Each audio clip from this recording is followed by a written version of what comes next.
Think big, think fast, think ahead. Ideas are no one's monopoly. Dhirubhai Ambani. Good morning to one and all present here. I am Ashok R, student of final year BCom. It's my pleasure to welcome you all to this corporate guest lecture series 5. The corporate guest lecture has helped students to collaborate in academic learning with real-time industrial knowledge. The corporate guest lecture will be conducted on every Saturdays for all streams of a college for BCom, BBA, and BCA. Through this corporate guest lecture, students can directly interact and gain knowledge regarding the challenges that have been faced and can know the leadership strategies being deployed by the firm. Today's topic is managing foreign exchange risk and industry perspective.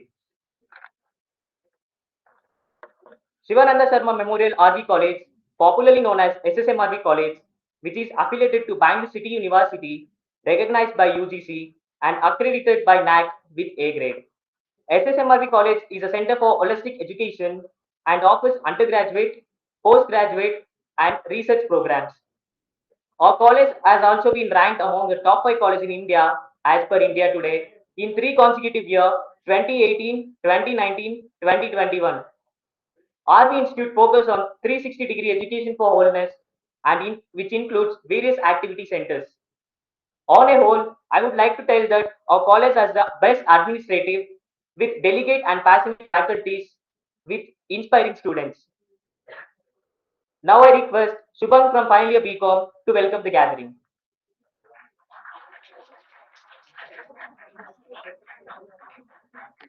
Thank you, Ashok. A very good morning to one and all present here. It's my honor to present the welcome speech on this Corporate Connect program. I, Shubhang, BCom final year student, on behalf of Department of Commerce of SSMRV College, would like to welcome you all for this event. I'm profoundly delighted to take an opportunity to introduce the chief guest for the day. A warm welcome to our resource person, Ms. Anala Padmanabha, ma'am.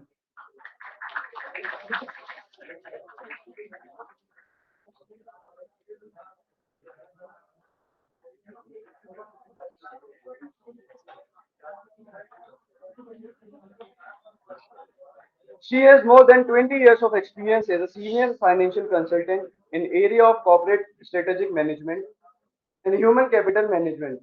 We are grateful to have you here, ma'am. In absence of our principal, sir, Dr. S. Anil Kumar, sir, who is our backbone of our college and also the great motivator and inspiration for all of us. I also welcome Head of Department of Commerce, Dr. Nagaraj, sir, who always support us and guide us with his knowledge. Welcome, sir. I also extend my warm welcome to final year academic coordinator, Dr. Shalini and ma'am. Welcome, ma'am. I welcome our event coordinator, Ms. Nandini, ma'am,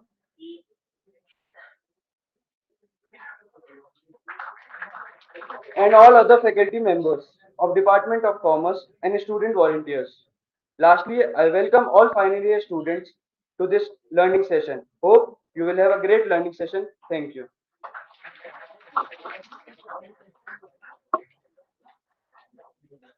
Thank you, Shubham. It's a great honor and pleasure to talk a few words about the principal, Dr. S. Anil Kumar sir. Dr. S. Anil Kumar sir, the principal of SSMRV College, has an excellent academic experience over 35 years in commerce and management, which includes both undergraduate and postgraduate level. With experience of 20 years of research and awarded with various awards and recognition, the reflection of his hard work and commitment has transformed into various activities and programs. This corporate guest lecture is one of his prime child, and I thank our principal for giving these opportunities for all the students. Now I request Sushma Bhatt from final year BCom to introduce the resource person of the day. Thank you, Ashok. Good morning, everyone.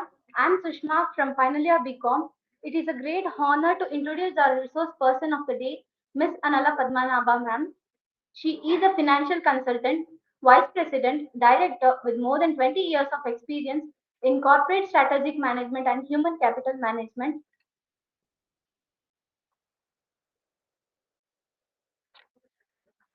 She has obtained a Chartered Institute of Management Accountants degree from Washington, USA. She holds a Chartered Accountant certification from Institute of Chartered Accountants, India, and has a master's degree in business administration from Stanford Graduate School of Business, a master's in commerce from Bengaluru University, and a diploma in corporate innovation from Stanford Executive Program.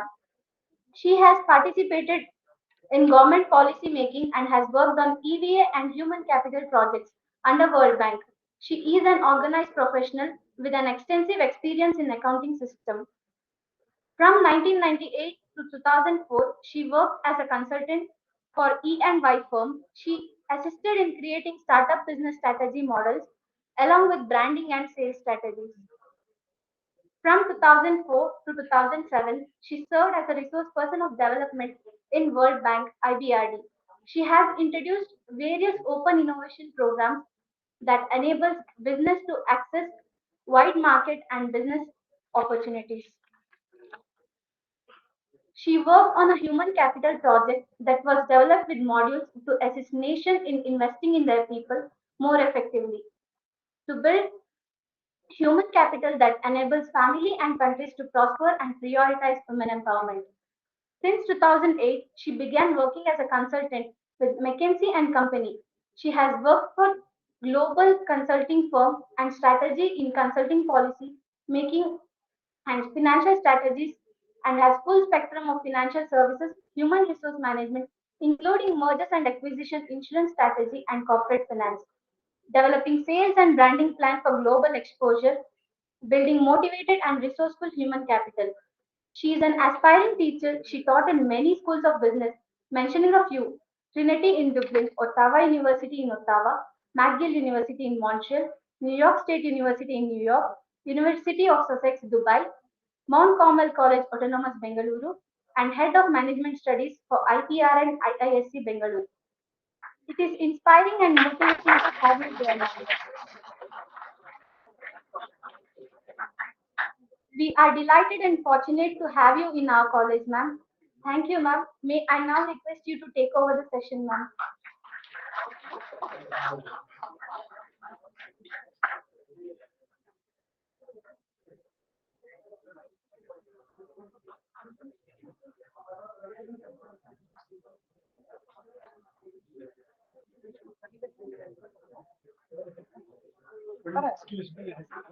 Yes, sir, please. Thank you.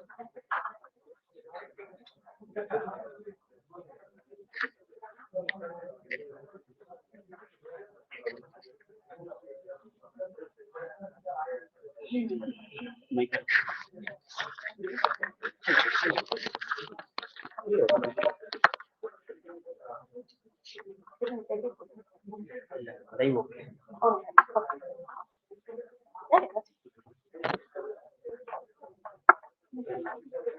Good morning, everyone. How are we today? Yeah, good. My name is Anala Padmanabha. I'm a chartered accountant, management accountant, and an MBA. 22 years of corporate experience. I'm hardcore corporate. I've only worked with the top guys, and it's been fun so far. Just let me know, the guys at the back, if you can't hear me, please let me know. I will be a little louder. Am I audible? Okay. So, I want to ask one of the most basic questions. Why BCom? One of you can raise your hands, yeah? One of you can raise your hands and I will ask, why BCom? Who asked you to take this? One of you, are you willing to answer this question? Why BCom? Yes, ma'am.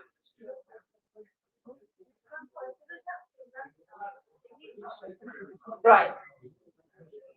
So you're planning to take a civil services exam, and you think having an undergrad is a mandation. Okay. And why BCom?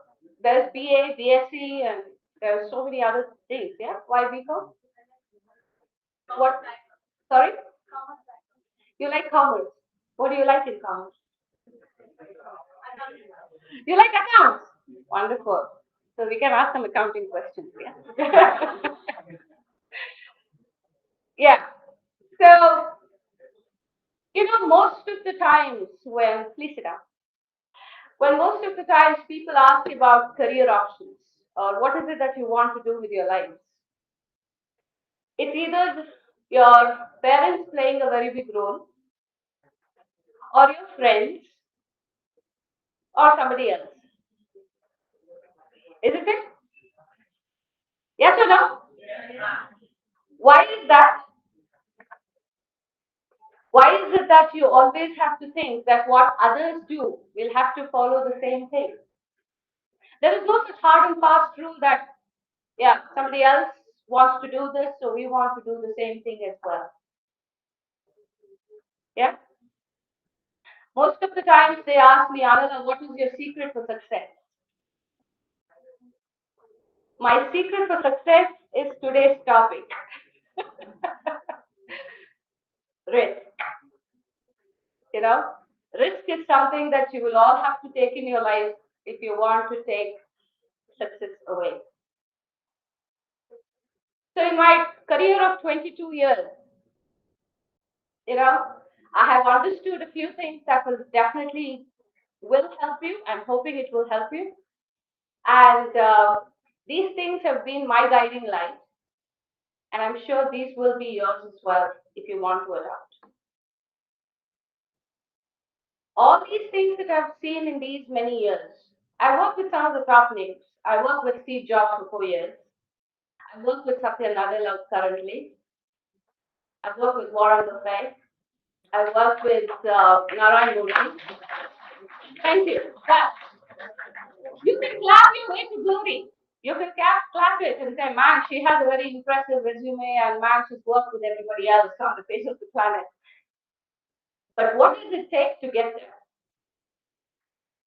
What does it take to get to a point where you sit in front of Steve Jobs and negotiate what is going to be Apple's next strategy? It's not easy. And trust me, most of the Indians are there in all these top jobs that we're talking about. Some of the most successful ones. People just like you.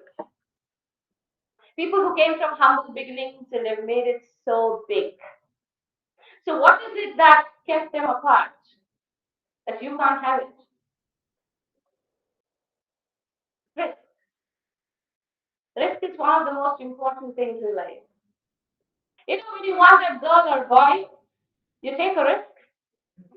Yeah, I'm sure you're all aware of this fact. Finally, a becomes. You always take a risk. You want to take a chance. But that's more of a calculated risk, isn't it? You want to see whether this girl or boy really suits your requirement also or not. And you take a chance. If it works, works well. If it doesn't work, well, you know what you're going to do. Listen to all the sad songs of Kannada and Bollywood and Tamil, whatnot all. Yeah. So this is this is what even careers are all about. This is what life is all about. This is what your subjects are all about. You're all sitting here. What guarantee is it that this building won't come crashing down? Who can guarantee you this? No, precisely. This is a question to ponder about, isn't it? Pinch yourself and see you're alive today, right? Are you going to be alive? Can you provide any guarantee that you're going to be alive till evening? Tomorrow? Next 100 years?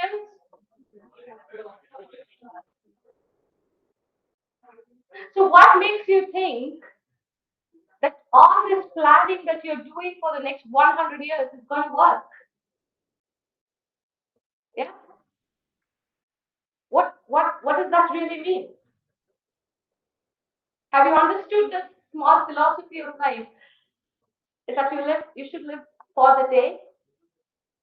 How many of you really practice this? There's one person there who's just raised their hand. Most of the times, what happens is, why the reason why people don't get through successful careers is because of this. They're always thinking the outcome of the interview and not the interview itself. Let's take, for example, you go for a spa treatment somewhere, yeah? And you tell the guy, I need a massage. The guy gives you a haircut. And then you say, you know what, I want a facial. The guy gives you a pedicure. And then say, I want my hair colored red. He gives you a green. So what would you say? You would just scream at the guy and say your services are useless. You would go on Google and give him a bad rating. The problem is you, not him, because you're not involved in the process. You're not getting involved in the process, but you want the results. It just doesn't work in the real world. Without getting involved in the results, you expect to get some kind of a result. I think that's being extremely preposterous. You will not go anywhere. This is one of the biggest lessons that I've learned going to Stanford.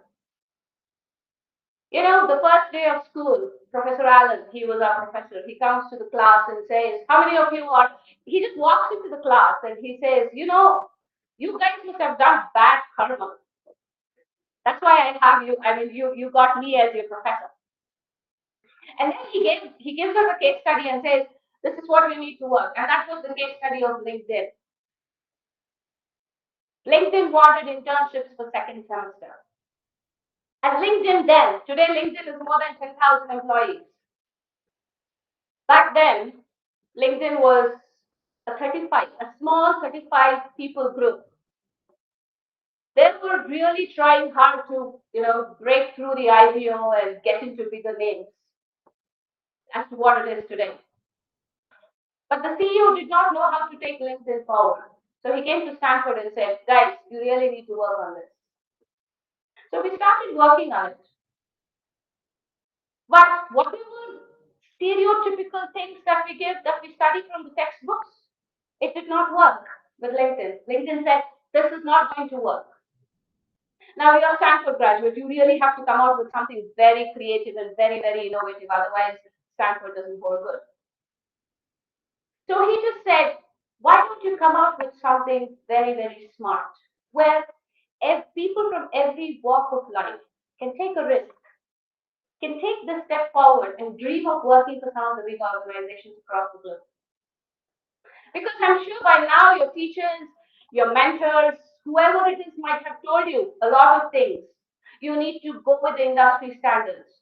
You need to go with what the industry expectations are. You need to have that. You need to have this. I'm sure I'm one of them. I've told that too.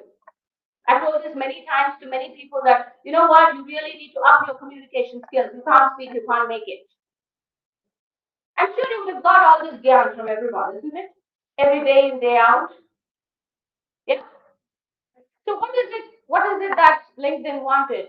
It's the same thing with us. What is it that LinkedIn actually wanted? What LinkedIn wanted was to involve people from all walks of life. So how are you going to involve people from all walks of life? You might be thinking that, oh my God, spirituality, philosophy, all the big gurus that are there around the world are all fake and they just show up and good for nothing. But you'll be surprised to know how many of you have LinkedIn profiles. Can you please raise your hands? 70% of the class has LinkedIn profiles. Please put it up. 70% of the class has LinkedIn profiles.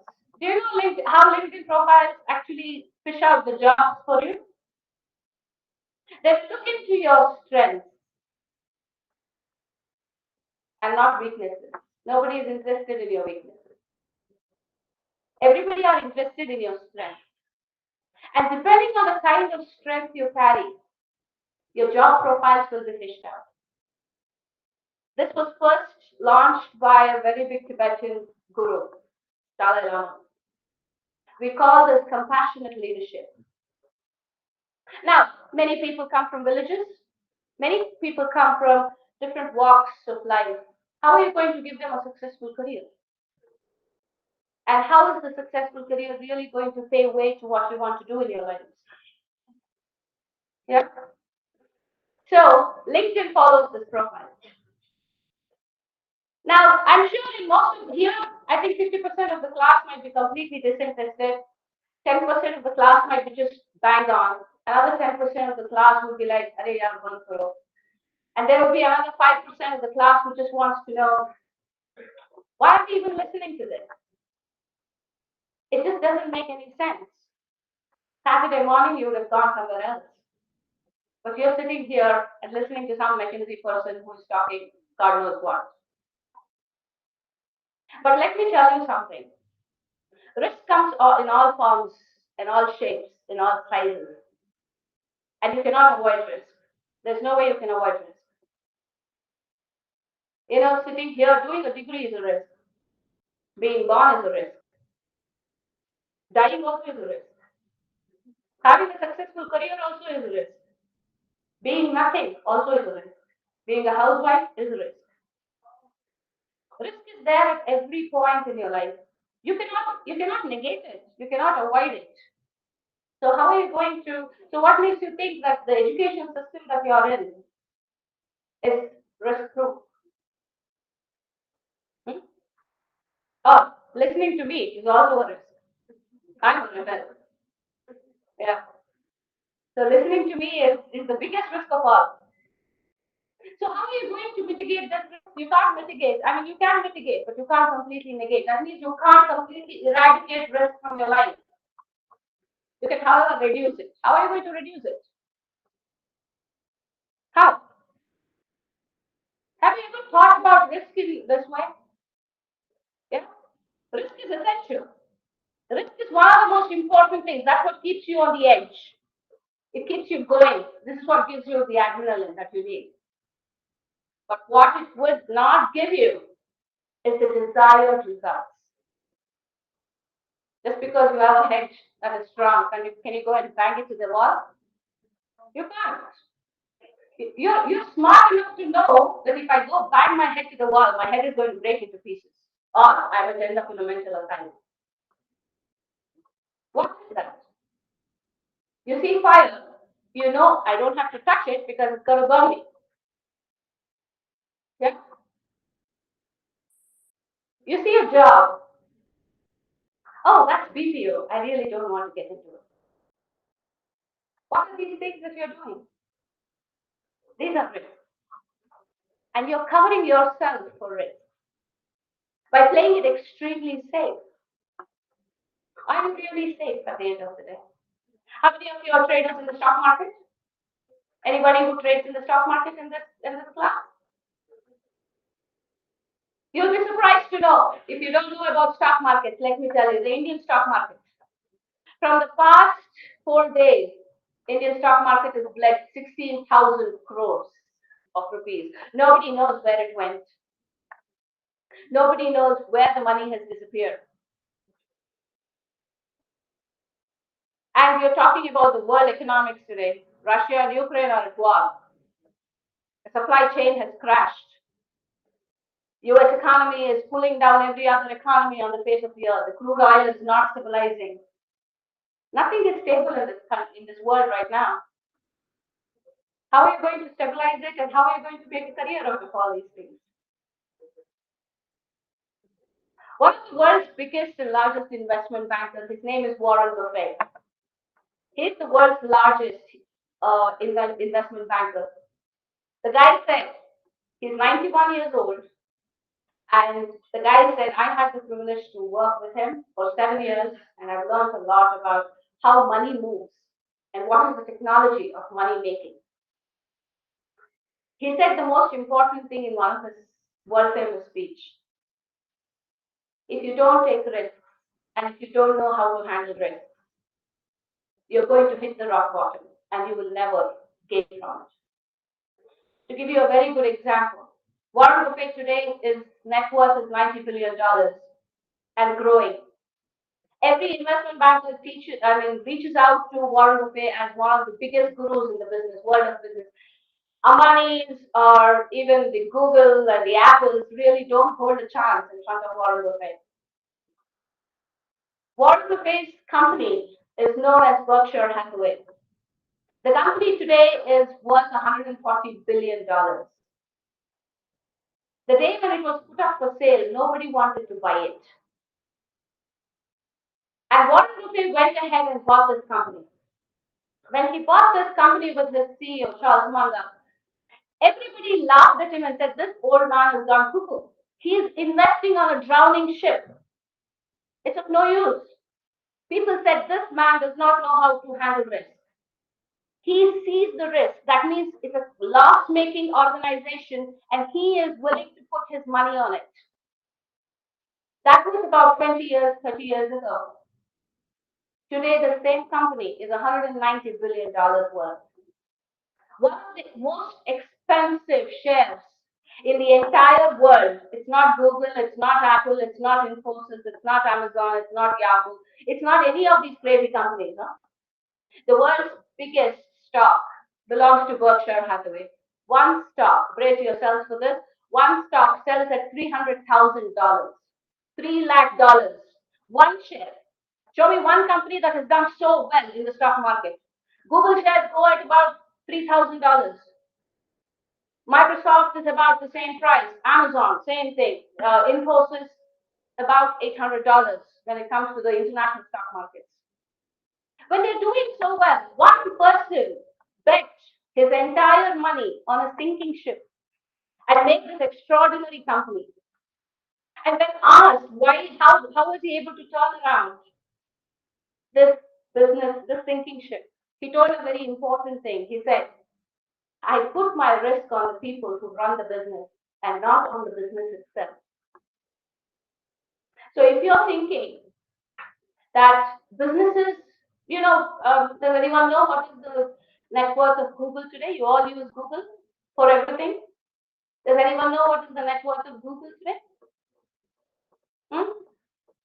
Google is $5 trillion company. It's joined the $1 trillion club. Everyone says for everything, Google it. Google was first founded in Stanford. The two people, Larry Page and his partner, was from Stanford. They were 26 years old when they formed Google.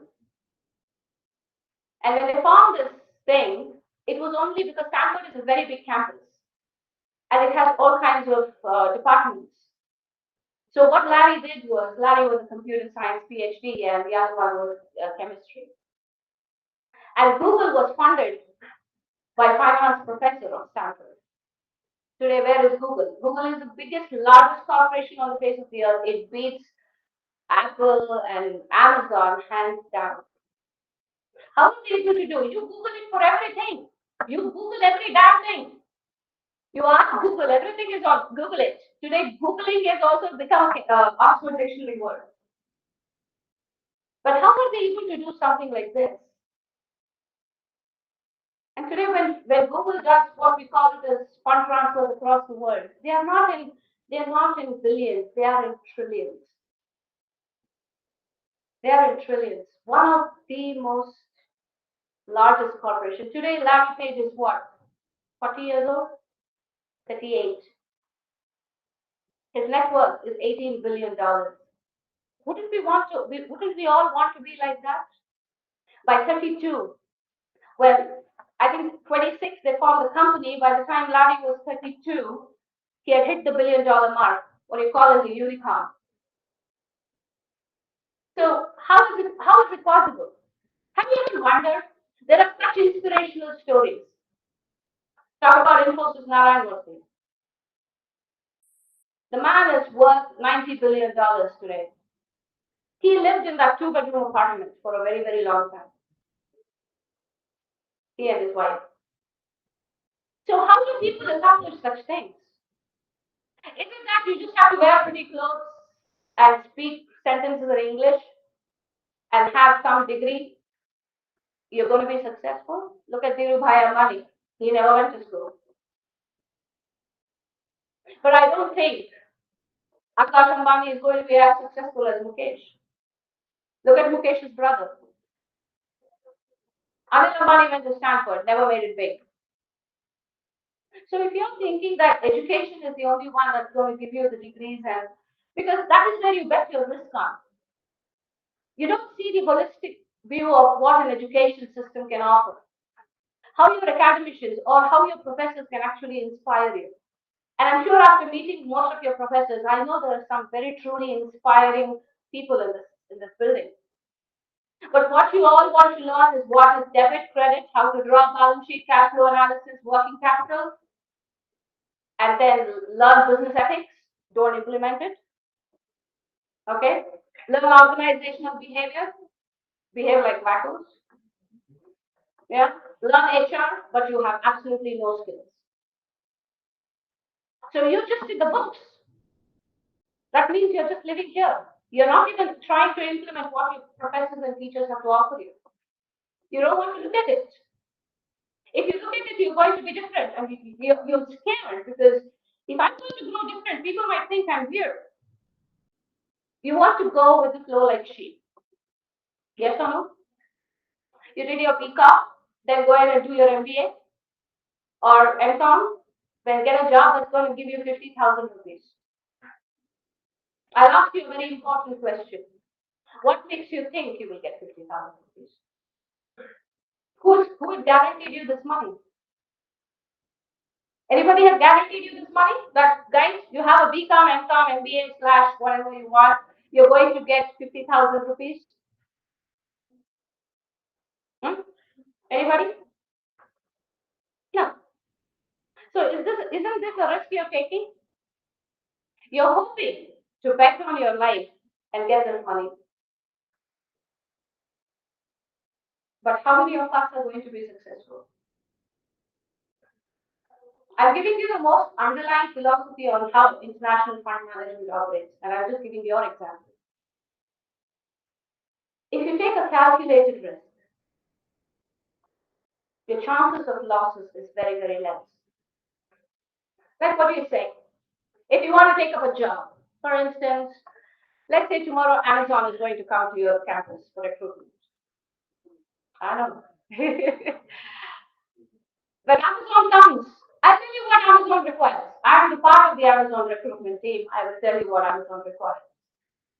Amazon people, Amazon itself is such a beautiful name. Amazon requires people who are go-getters. You understand the word go-getter? Yeah. Do you know who are go-getters? People who are fearless and people who know how to take risks and people who know how to actually handle risks. So what do they expect out of you? Of course, you know how to do the ratio analysis. Definitely, I'm sure the class knows this very well. You know how to read a balance sheet. You know how to account for accounts payable and receivable. You know how to do a BRS, that's bank reconciliation statement. But what you don't know is to carry that knowledge with a lot of attitude. Attitude is what is missing. Go-getters really think about their risk very, very pedantically. They're pedantic about how they work. They're pedantic about how you're going to maneuver the entire interview to get that dream job. McKinsey is the world's largest consulting firm. We are the world's largest consulting firm. We have 35,000 employees across the world. We are the mother company for one of the world's notorious investment banking group. It's called the Blackstone Foundation. They are the most notorious people on the face of the earth, run by none other than George Soros. You can go and he is in all the wrong things. That guy comes out in all the wrong things that happens on the face of the earth.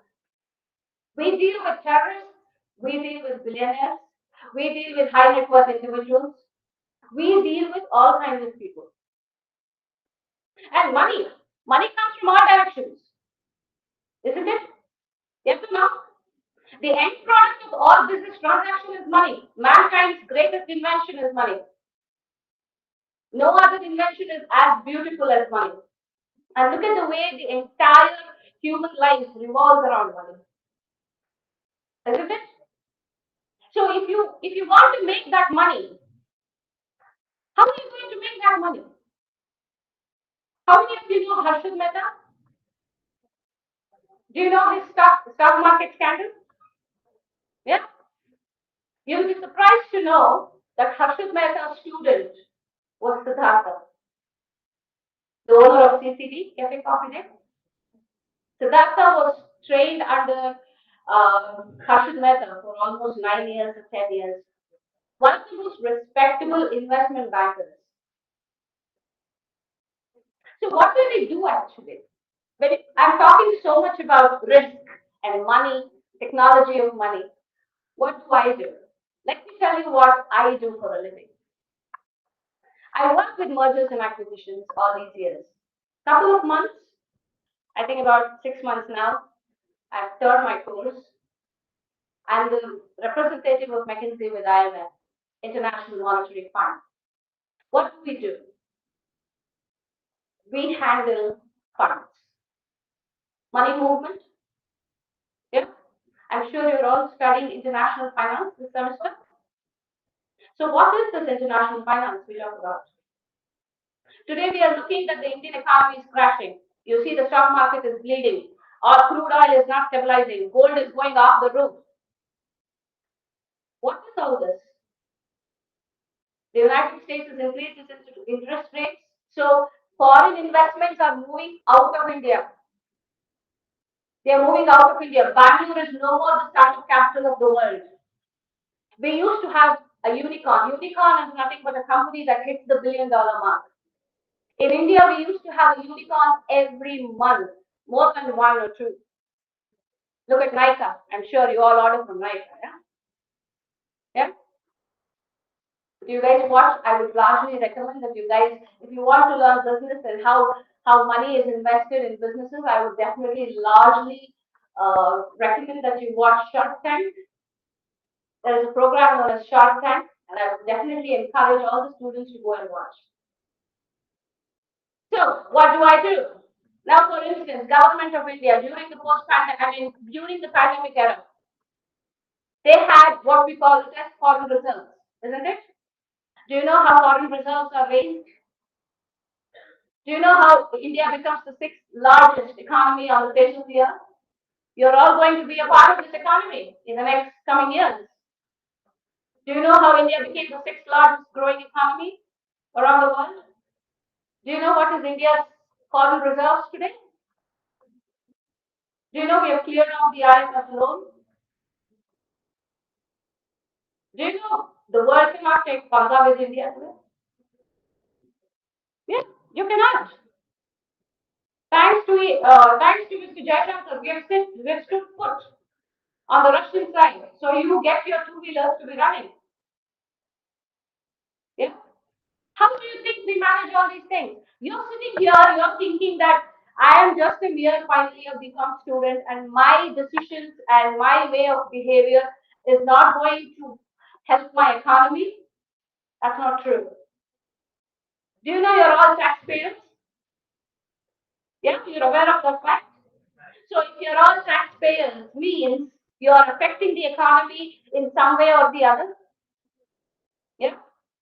Similarly, when you think that you can affect the economy, when you take your money outside, like for instance, you have Wipro, you have Tech Mahindra, you have Infosys, you have all these companies listed in the foreign stock market. You have imports and exports, you have commercial papers, you have forex, you have all these things that are happening at the international level, and we are all pegged to the dollar. Because we are pegged to the dollar, we are supposed to define or make sure that America stays safe. Yeah, that's a very smart move by the Americans post Second World War. They've made sure the entire world economy depends on them. If they go down, we all will go down collectively. That's a very smart move. But today India is trying to break this open. How? So during the pandemic, you complain and whine and say, oh, this country is that, this country is this. But what is your role in this country? And you would just say, what can we do? This is the most simplistic thing people come out and say, oh, I can't do a thing. I'm just a BCom student. But you can do wonders. But anyway, that's for another day. Yeah. So when you're going to talk about pandemic, you know people were stuck in the houses. Yeah, and many people even lost their lives. We were asked to get. My company was asked. I pioneered the whole thing. My company was asked to get $60 billion from the United States. How are you going to move a money like as big as $60 billion? How do you move such huge monies? You can't do left and RTGS, huh? Or you can't take Google Pay and say, let's send 10,000, 10,000, 10,000 rupees. Yeah, that will take a lifetime if you will have to send $60 billion from the United States to India. How do you do it? So if it doesn't happen, how will it happen? How are they going to move? We have a lot of uh, tools that we use. At least McKinsey uses all of them. I would like to share that with the class. We use a lot of these tools. What happens is, I'm sure you watch a lot of these spy movies. Yeah, there are a lot of what is that? Give me one of the spy movies after the 007. You have the MI 1, 2, 3, 4. Yeah, Mission Impossible. Then you have the Matrix. Yeah, I'm sure the class might have watched all these movies. What are all these movies about? Fun moments. If you see the MI 1, 2, 3, 4, it's all about how funds get siphoned from one place to another. When you're trying to move money from one place to another, there are hackers. You're aware of hacking, no? Yeah? All of you are aware of hacking? Yes. So hackers usually try to siphon these monies. They want to pull the money out into their accounts. They can be a terrorist organization, they can be a blockchain, they can be cryptos, they can be anything. So how is the economy is going to move money from one place to another? How do you move? No RTGS, no Nept. How do you think RBI is going to get this money so that people like you don't go hungry? Hmm? This is where international finance kicks in, ladies and gentlemen. This is where your skill, your expertise of understanding the market, understanding money, and understanding exchange rates actually gives you a deeper insight of how you're going to move money from one country to another. Today, you might just be sitting here and wondering, why is she even talking about this? Let me tell you, most of your careers in future will always be servicing an American client or a European client. Because you all want to work for the MNCs. You don't want to work for an Indian company. Indian company is Infosys, Reliance, Airtel. You don't want to work for the second tier and the third tier industries that are doing so well. American companies means Amazon and Cisco and Accenture, IBM. These are the companies most of the students aim for. And these companies only have servicing to the international clientele and they don't service the Indian clients. That's why you have day and night difference. That's why you have to work during the night. Because you are either servicing the American client or the European or the Australian client. And these clients look up to you to see how their money is going to be managed. They think that you're all smart wizards.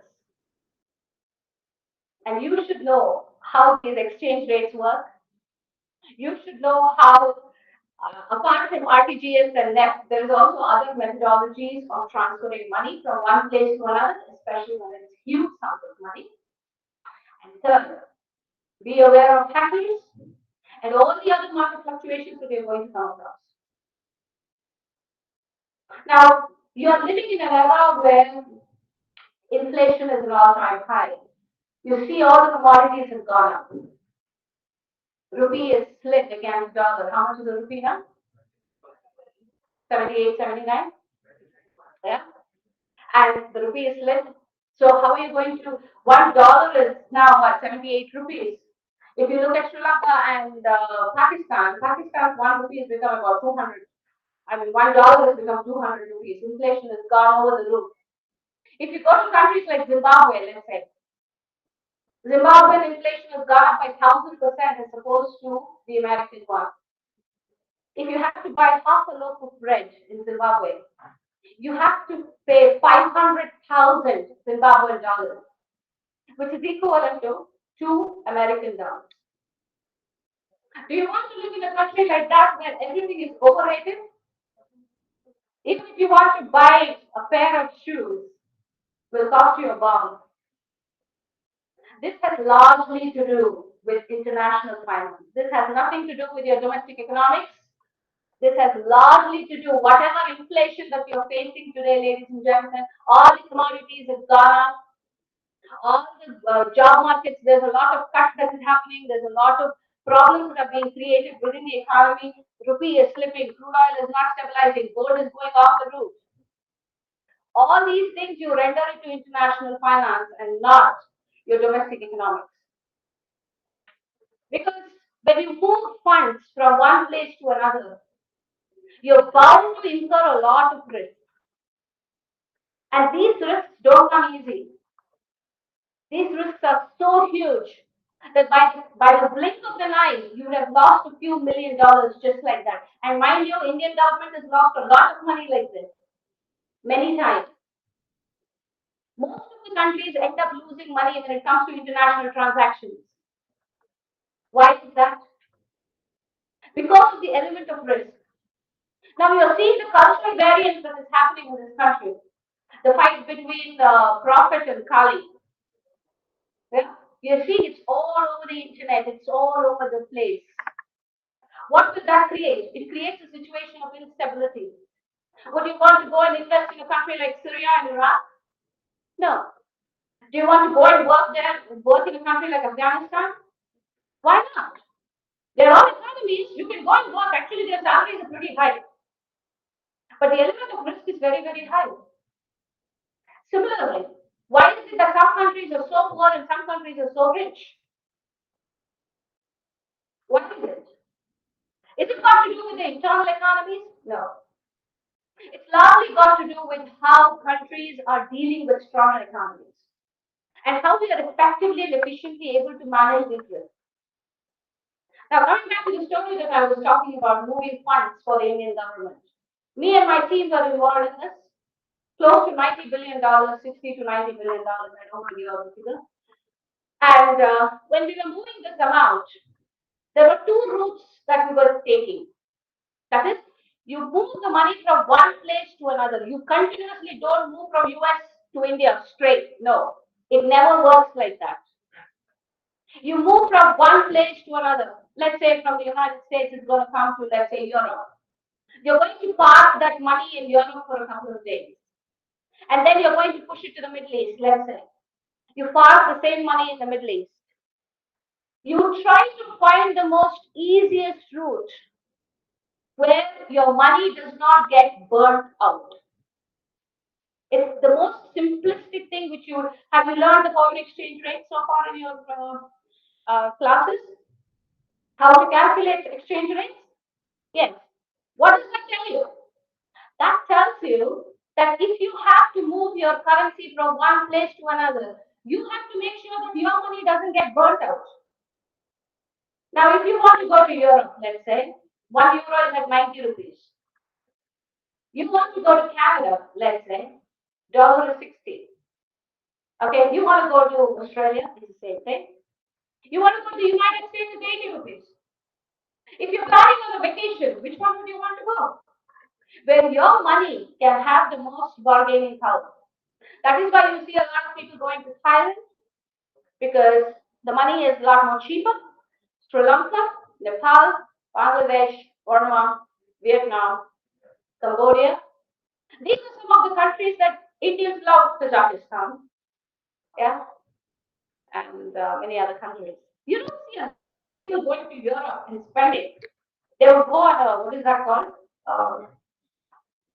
Tour, as a part of a tour. Yeah, that is about how much? 3 lakhs, 5 lakhs. They would take you to the Eiffel Tower in Paris and say, that's the Eiffel Tower, now let's go. Pretty much that's how it is. Why? Because you can't afford to pay. You can't afford to pay. Why is it that some countries have such huge currencies and we don't have? Have you ever wondered? Most of the time people say this imports and exports. It's also largely got to do with how the countries trade amongst each other. People, you do not live in an era where you can say that I'm going to survive all by myself. I don't need anyone in my life. Gone are those days. You have to live collectively and you have to grow collectively. This is the mantra today. So every time I move the money, I will make sure to move the money in those economies which is going to give me more rupee value. Because if I'm going to bring dollars into this country, it's of no use. I have to bring the Indian rupee into this country, isn't it? Because the circulating currency is rupee. Dollar does not get circulated here. Just get a $1 bill and give it to someone. You can't circulate it. So what I do is I calculate these figures. I calculate and recalculate it according to the exchange rate. Second, I'm going to look at the type of risks that I'm going to involve. First risk is the exchange rate. The second risk that I will be looking at is the cultural risk and the political risk. I really don't want to move my money through Syria, Afghanistan, Iraq, Congo, all these places. I don't want to move. Why? Because you don't know, you would never see your money. Yeah. So I would want to move in places where I have a stable political scenario. I wouldn't want to take to countries like China and Cuba and the Cayman Islands as well. Why? Because I know for sure that my money will completely disappear. And I want secured systems of work. So a government risk is another risk that you would encounter. An economical risk, a military risk. Just in case you decide India goes on war with Pakistan. Somebody wants to invest in India? No, nobody wants to invest in India. The minute war comes in, people don't want to invest. And when investment stops, people like you don't get a job. When you don't get a job, what happens? Rest is history. I really don't have to go much deeper into it. So when I'm traveling through these countries and through many banks, I go through this entire set of risks in order to see that my money is kept safe and I don't lose my money. And once it hits the Indian subcontinent, you're happy that whatever you paid in terms of tariffs and taxes, excluding from that, you haven't lost a lot of money. And this is the biggest point of learning international finance. You learn international finance in order to make sure that your money is safe. Your investments are safe. Most of the companies do invest in international markets.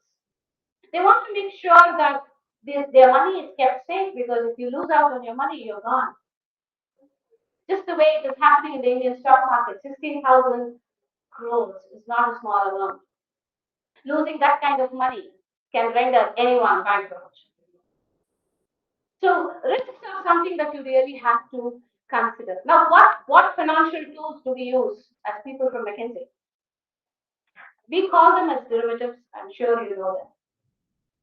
Derivatives are some of the things that we use. There are many things. There's options, there's futures. There's a lot of markets that we operate on. Apart from what we look into in terms of exchange rates, we also look into many other aspects. Now, if you're thinking that I do this only for governments, you're mistaken. I also do this for all the big guys. All the big guys in the sense, all the big corporates.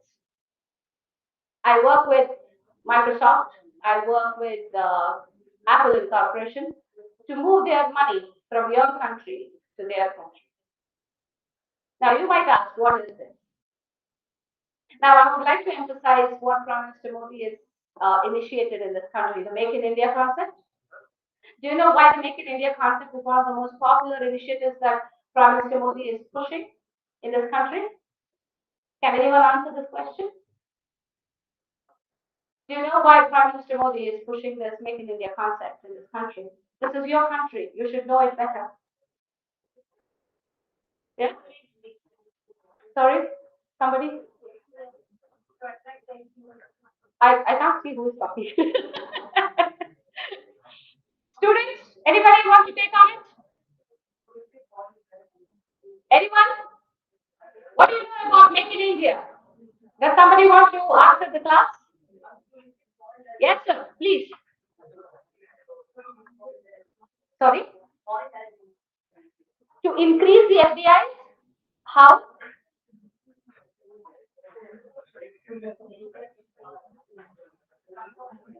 How?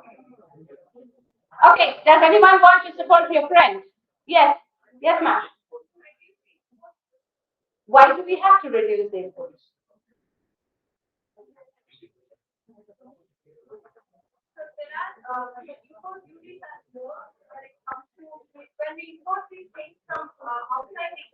Hmm.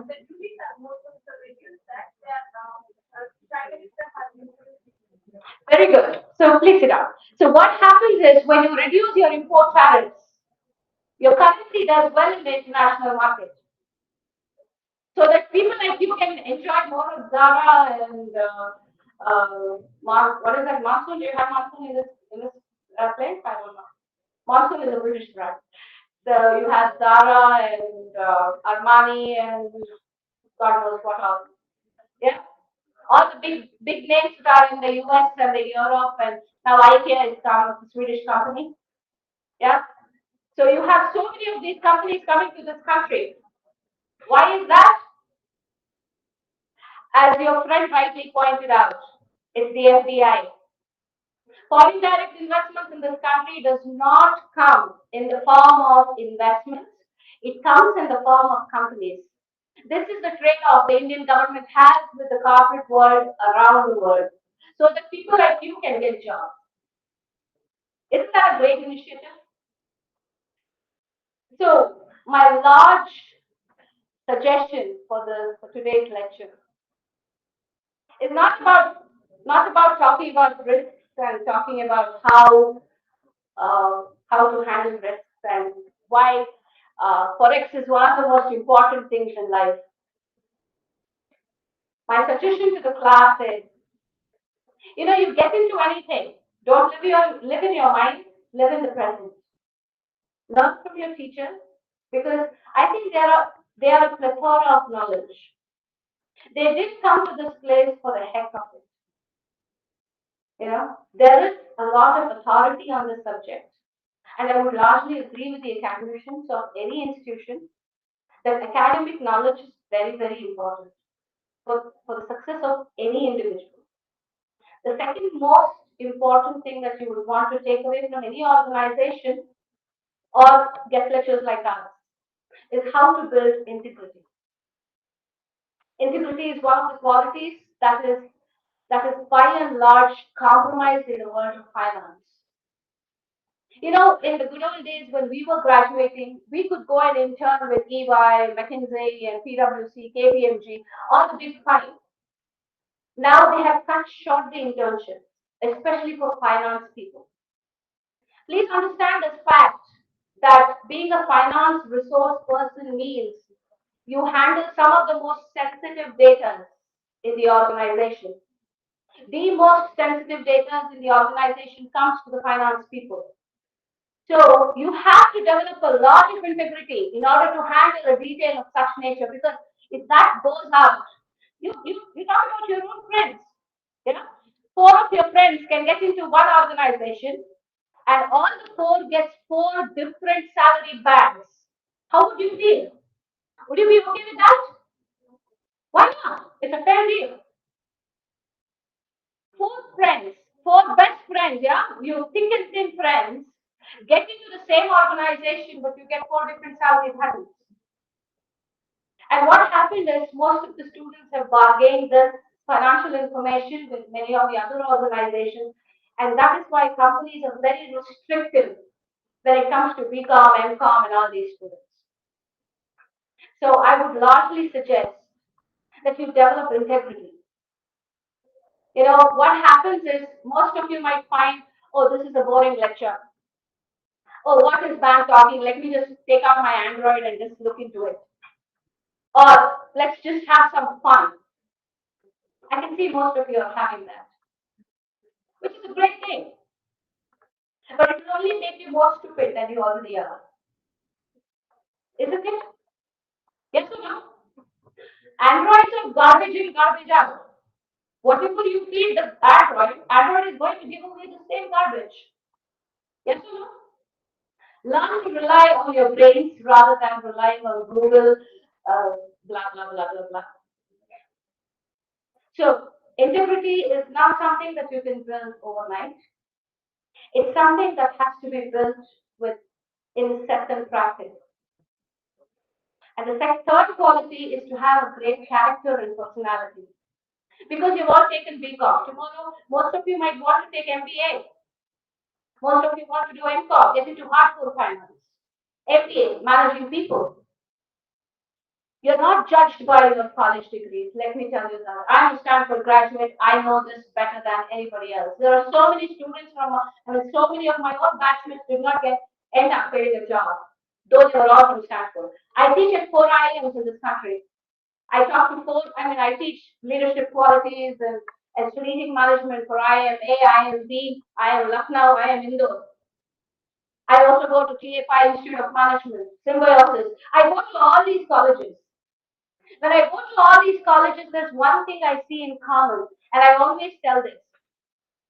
Your degrees are of no value if you don't have the right mindset, the right attitude, the right amount of integrity and personality to back it up. And this is coming from a hardcore corporate person because when I'm going to interview people like you for a job, I am not looking at whether you got 60%. It's of no use to me. I really don't give a damn. I don't care what you get. I want to see what you are as people. And most of you fail there the first instance. Because what we do is, this is a very famous interview question. I'm sure you would have all know. Tell me something about yourself. Yeah? So the first question in the first round, most of the students like yourself say, good morning, ma'am. I'm very hardworking. I was like, I always snap it. And I said, excuse me, I don't pay you for your face. I pay you for working hard in this organization. You bloody make well good for me, otherwise out the door. Isn't it? Do you even think that you're paid for how you look and how you dress? No. It's gone. You've seen Mark Zuckerberg. He comes to a business meeting in jeans. So this is gone. So what is the risk that you're going to take with your life to get that dream job? Have integrity. Have a lot of character and a great personality to match it. Personality does not mean get dressed, groomed well, and sit. That's also important. You can't brush your teeth and just come sit in an interview. That's not possible. But what I suggest, by and large, to the aspiring people who want to take on the world of finance is you really need to have a lot of personality. You should know how to handle crisis on the face without losing your cool. You should know how to maintain some of the most secret information of the organization that you work for without twitching an eye. You should know how to reduce risk for your company. In short, corporates want good people. We don't want educated people. McKinsey being the world's largest consulting firm, we have BA, BCom, and BSc graduates working with us as senior consultants. They don't have any foreign degrees. They don't have any CA, CMA, MBAs from anything. They are fundamentally very simple educated people, but they have spent an enormous amount of time building that idea, which is lacking in most of the today's generation. We don't want your Bangalore University knowledge. It's of no use to us. As long as you know debit, credit, you know how to read a balance sheet, I'm happy. But what I don't want is a terrorist in my organization. I don't want a serial killer in my organization. I don't want a sadistic person. I don't want a horrible person in my organization. I want people who can look into the organization as a holistic place and grow along with the organization. And that's what you're paid for. Your goodness. You're not paid for your qualification. Please write it down wherever you want to write it down. It doesn't matter if you've got first class, second class, third class, no class. It just doesn't matter. It really doesn't matter.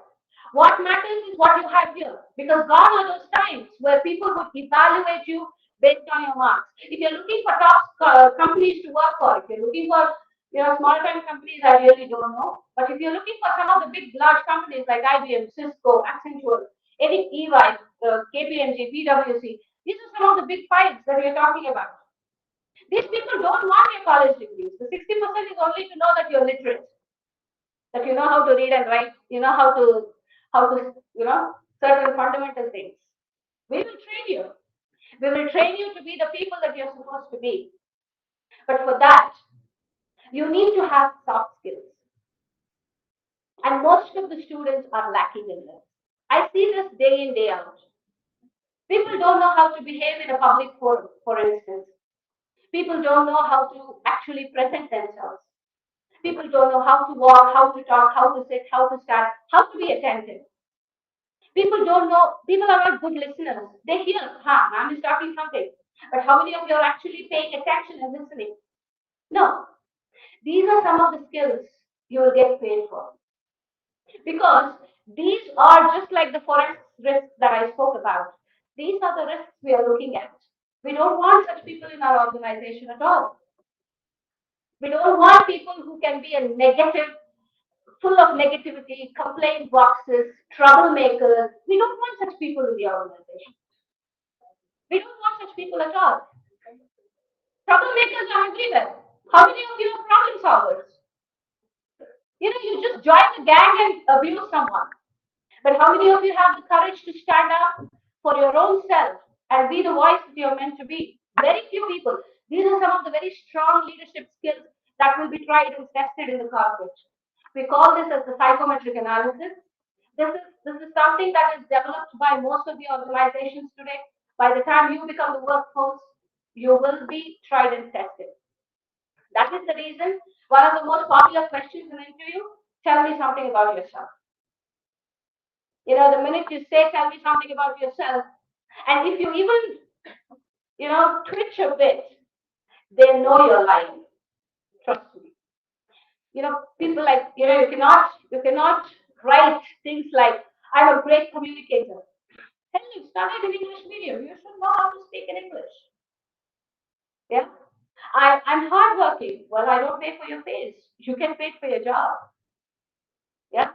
Oh, I get to see all this. And what else? Is there any other words? These are some of the things that I always encounter in all the resumes. Yeah, fast learner. Oh, of course. Do you think I will let you snooze? No. I'm not going to let you snooze in my organization. Because, ladies and gentlemen, just remember this. All these days, the corporate mantra was time equal to money. Well, it's time equal to money equal to life. Okay? So, I don't want to waste my life sitting with you, and I don't want you to waste my life. Let's just get on with the work. Let's be absolutely professional. No, we don't want to be professionals. We want to ask the girl next door, are you married or single? I want to ask the guys, are you gay? Why are you dressed up like this? These are some of the common questions that I get to see in corporates. And I always tell, go get a life. Why are you always curious and inquisitive about what the other person does? Don't you have a life? Indian companies are the only companies that encourage overwork. If you sit down and work in the United States extra hours, they will fire you. Because the job is designed in such a way that if you work efficiently and effectively, 9 to 5 is more than enough. You don't need 9 to 9. Yeah, it's precisely the point. So what is happening is you guys are under the misconception that yeah, I'll do my BCom, then I'm going to go do my MCom, then I'm going to do all the certification courses that are available, but you forget to work upon yourself. You don't want to work upon yourself, but you want to work with the world. Doesn't work. It just doesn't work, ladies and gentlemen. So as a corporate person, I largely encourage you to take advantage of your professors that are there in house. Get groomed, come corporate ready. If I will talk to Nandini, and if I see some bright minds, because I'm also a headhunter. I don't know if you know who a headhunter is. A headhunter is a person who actually recruits for executive positions. Executive positions means middle management and above. I will definitely take your advice. If there are any good people, I would definitely want to welcome you into McKinsey. So please remember, educate yourself, take good amount of risk, have the right tools to regulate your risk, and have the right mindset towards the college, towards teachers, and towards the institution. That is where it all begins. And then you can work on whichever corporate you want, getting to a CEO or a director position like myself. It's just another success story. So thank you very much. I want to open the floor for Q&As if you have any.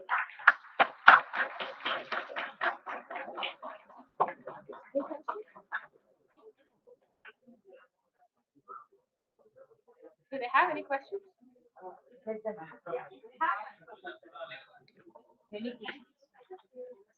Now the session is open for question and answer. If anybody has a question, please raise your hand.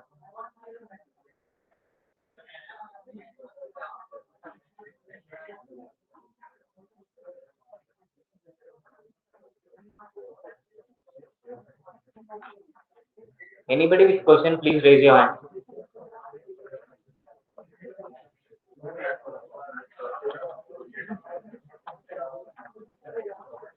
Is anybody with questions?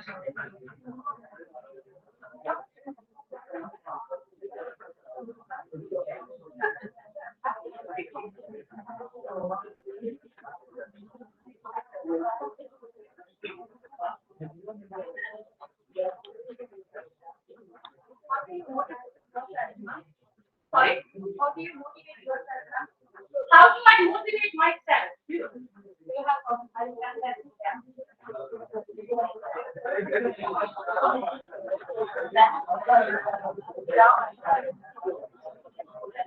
I want to ask the same question. How do you motivate yourself? The question is, yeah, how do you motivate yourself? How do you motivate yourself? Every day you come to college? Not only does she have the right attendance? How do you motivate yourself to come to college every day? It's the same question I asked.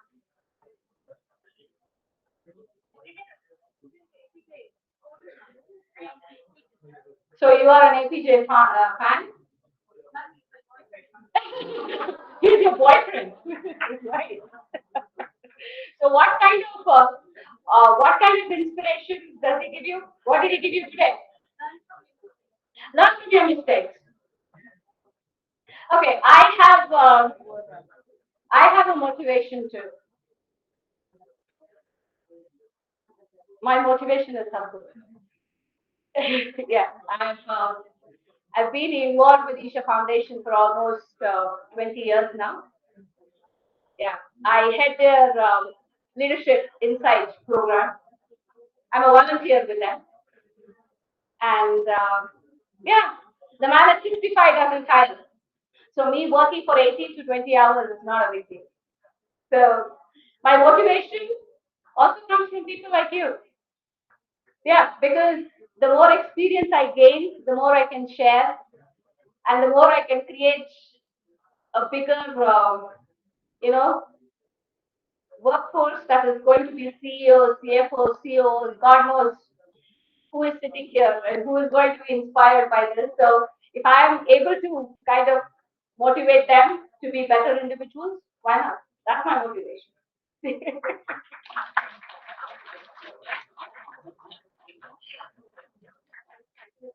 That's it?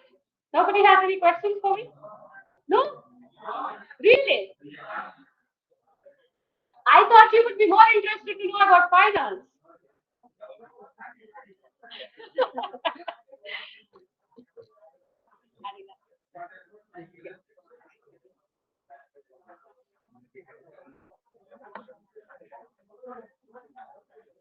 Thank you so much, ma'am, for keeping this session more informative and interesting.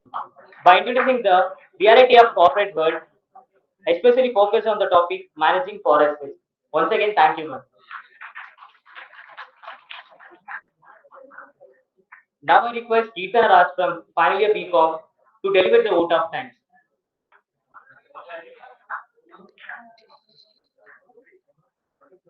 my privilege to propose the vote of thanks for today's corporate guest lecture on topic managing foreign risk and industry perspective. I wholeheartedly thank our resource person of today's session, Mrs. Anala Padmanabha ma'am, for accepting our invitation and for enlightening us on the topic.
I would wholeheartedly like to thank our beloved principal, Dr. S. Anegumar sir, in his absentia, who is a great source of support and constantly motivating us through such meaningful sessions.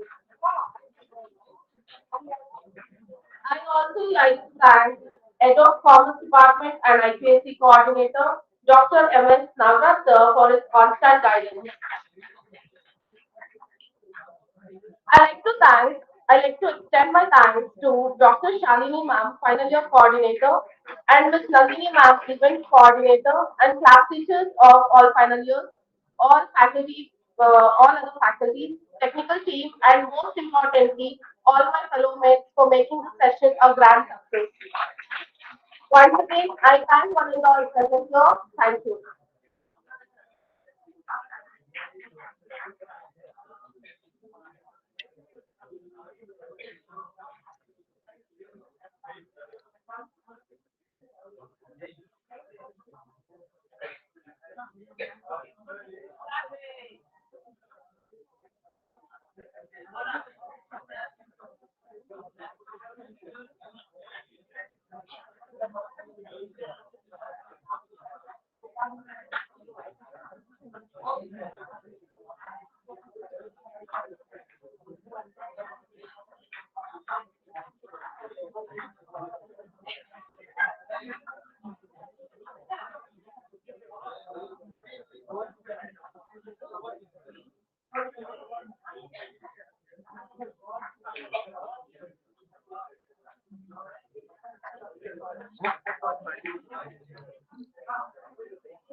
Slideshow.